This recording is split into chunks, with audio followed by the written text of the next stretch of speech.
Imagine working day and night, building something from scratch with your own sweat and sacrifice, only to wake up one day and realize you've been erased from the very table where decisions are made.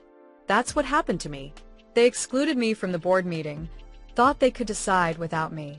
But they forgot one small detail. I was the one who really owned the company. And when I finally showed them, everything changed. For years, I had poured my energy, my money, and my heart into this business. Late nights, early mornings, missed holidays. It was more than work, it was my life. And yet, one morning, I discovered I wasn't even invited to a board meeting. My own colleagues, my so-called partners, had decided I wasn't necessary. They thought I wouldn't notice. But they underestimated me. I had always believed loyalty was the cornerstone of business. I believed that when you build something with people, when you share the late nights, the risks, the triumphs, you form an unbreakable bond.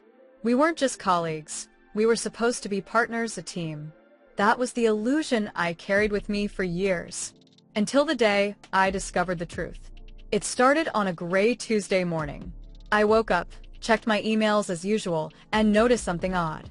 There was a thread going back and forth between the board members. The subject line read, "Meeting minutes, strategic directions." My heart skipped. Meeting minutes?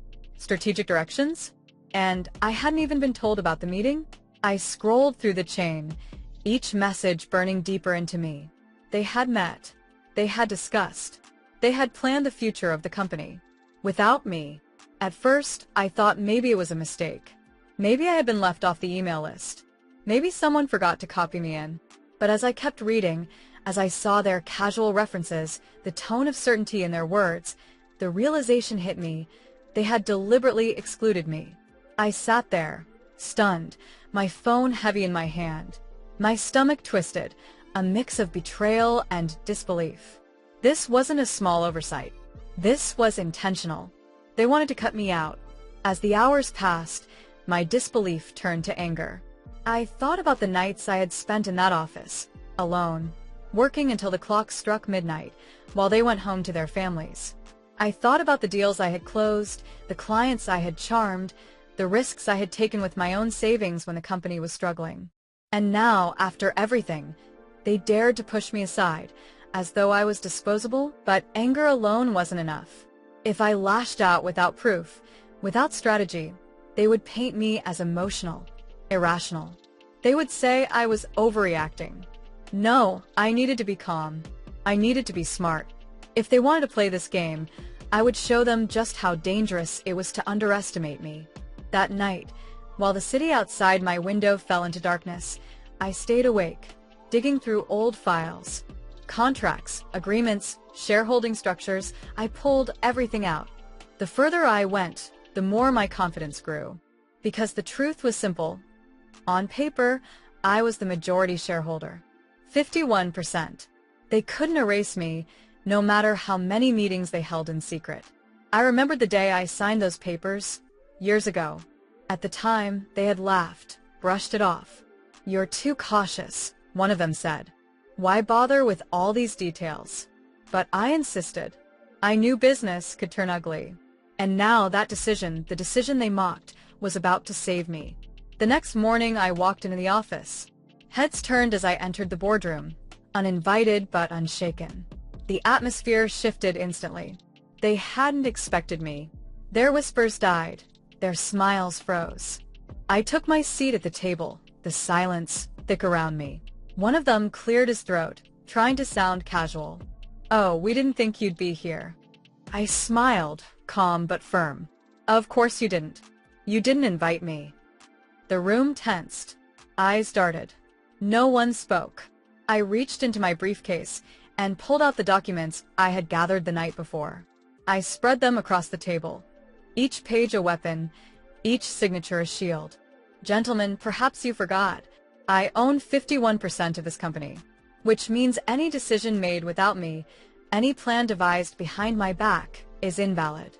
Legally, financially, practically." The silence that followed was deafening. I watched their faces shift from arrogance to shock, from smugness to fear. They had underestimated me. They thought I was weak, distracted, too trusting. But in that moment, they realized the truth. I wasn't just another seat at the table. I was the table. One of them tried to protest. We were just... I cut him off, my voice steady. You were just trying to erase me. But you forgot something. You forgot who made this possible. You forgot who put in the nights when no one else would. You forgot who kept this company alive when it was on the verge of collapse. And now you want to decide the future without me? No. Not today. Not ever. The tension in the room thickened.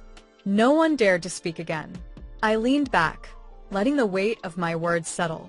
For once, they had nothing to say. In the days that followed, the dynamic shifted. They no longer excluded me. They no longer whispered behind my back. Respect returned, not because I demanded it, but because I proved it. They learned a lesson that day. Power isn't about who speaks the loudest. It's about who holds the truth in their hands. Looking back now, I realize the betrayal hurt, but it also woke me up. It reminded me that business isn't about trust alone. It's about clarity, about protecting what you've built, about never letting anyone take what's yours. And to anyone listening, never let someone else decide your worth. Never let them erase you. Stand tall, hold your ground, and remind them exactly who you are. That day, I didn't just prove myself to them. I proved something to myself. That no matter how many people try to silence you, erase you, or push you aside, the truth will always come out. And if you stand on that truth, no one can take your place. Now I want to hear from you. Has anyone ever tried to cut you out of something you worked hard for? How did you handle it? Share your story in the comments below. And if this story inspired you, don't forget to like the video, subscribe to the channel, and hit the bell icon so you never miss the next story where the truth comes out.